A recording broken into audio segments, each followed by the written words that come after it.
Здраво! Дали знаете што значи изразот јаболко на раздорот и како тоа можеме да го поврзаме со денешниот наслов на најубавата? Ако сакате да дознаете, останете на каналот Античка литература. Јас сум Даниела Тошева. Приказната за јаболкото на раздорот и за најубавата жена започнува со еден убав настан. Тоа е свадбата на Пеле и на Тетида, еден мешан брак. Пеле бил смртник, крал на мирмидонците, а Тетида е Нереида, морска божица. Затоа синот што им се раѓа има статус на херој, тоа е Ахил, најсилниот јунак под Троја. На таа свадба биле повикани сите богови и божици со исклучок на една, божицата на кавгата и на раздорот, Ерида. Навредена Ерида фрлила едно јаболко на кое што пишувало на најубавата. Овие три жени, што ги гледаме на илустрацијата, исечок од вазата, од лева страна, се трите божици и секоја од нив сметала дека нејзе треба да ја припадне јаболкото. Тоа се Хера, Атена и Афродита. Бидејќи не можеле да се договорат на која од нив ќе припадне јаболкото, решиле да им пресуди тројанецот Парис, тројанскиот принц Парис, кој што исто така е представен на оваа илустрација. Секоја од нив му понудила нешто што е во незиниот домен. Например, Хера му ветила, ако ја избере неа, дека ќе му даде власт, Атена успех во војна, а Афродита, како божица на љубовта и на убавината, му ја ветила најубавата жена.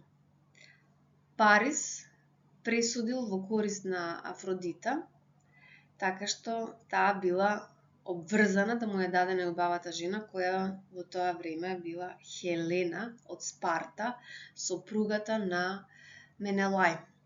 Тоа е всушност причината и за Тројанската војна.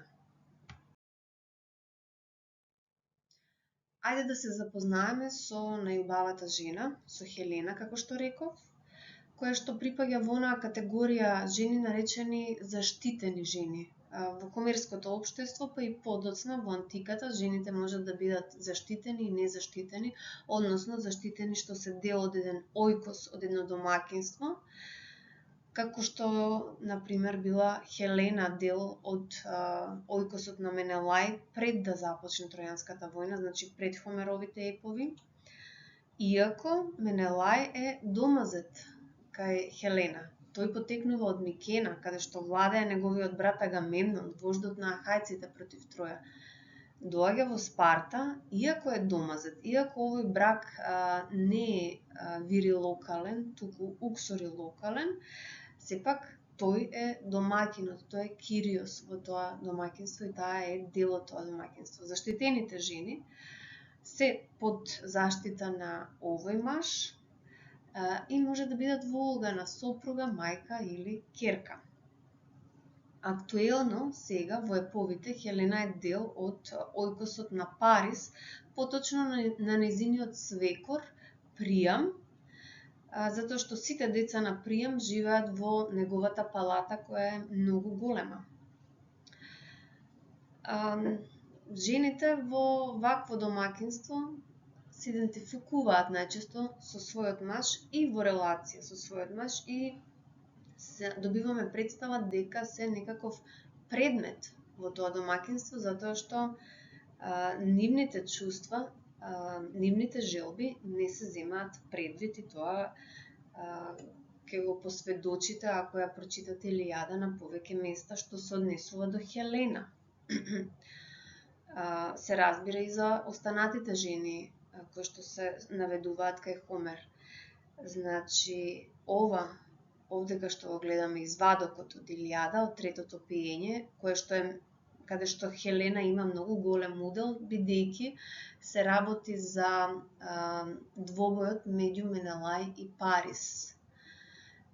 Менелај незиниот поранешен, Парис или Александар, како што е ословен овде во текстот, тоа е неговото хеленско име, незиниот сегашен сопруг. Значи, од овој извадок овде може да видиме дека таа е третирана како предмет.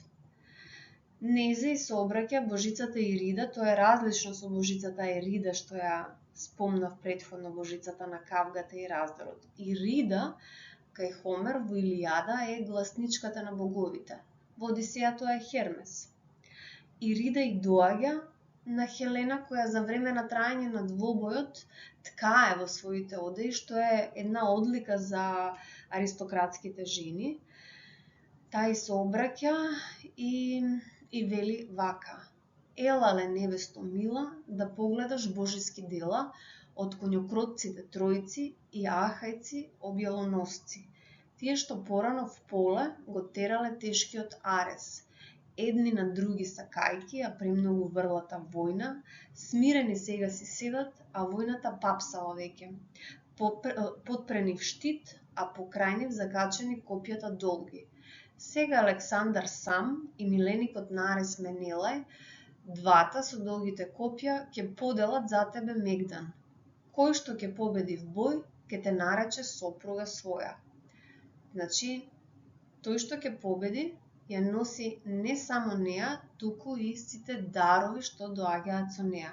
А дали таа сака да оди со едниот или другиот, тоа не е предмет за дискусија воопшто.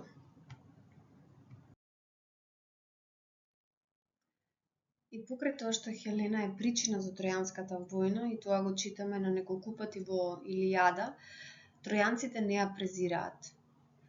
И тоа можеме да го видиме од зборовите на незиниот свекор Пријам, кога таа се појавува над зидините, посоветувана од божицата Ирида да ги напушти своите одеи и да го гледа двобојот на Менелај и Парис.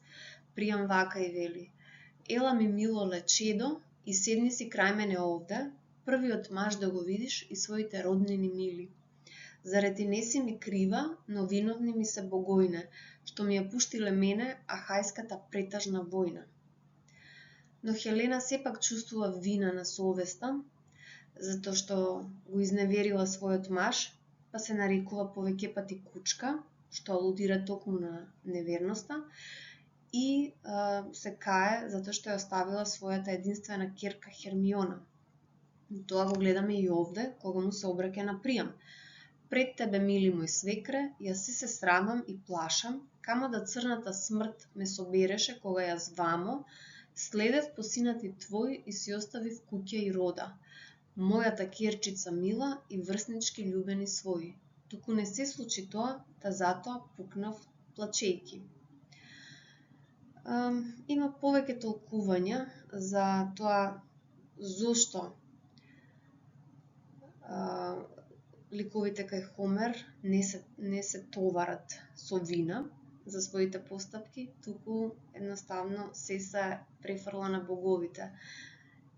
Според едно толкување, бидејќи Хомер не може да прикаже поделени чувства и внатрешен конфликт, тој најчесто ги прикажува ликовите кои што се обземени со внатрешен конфликт, дека имаат конфликт со некој свој внатрешен орган или со некое божество друго, кое што е персонификација на она што го мачи херојот или хероината. Во овој случај, кај Хелена, тоа е Афродита, која што е персонификација на сексуалноста кај Хелена. Хелена размислува рационално и во таков случај таа ги изразува овие мисли, значи се кае во такви ситуации, се кае за тоа што го направила, но кога ќе го види Парис, кој што ја поттикнува незината страст, или кога ќе дојде да ја шепне божицата Афродита нешто, тогаш таа слепо го следи својот љубовник. Значи, не размислува за тоа што го направила.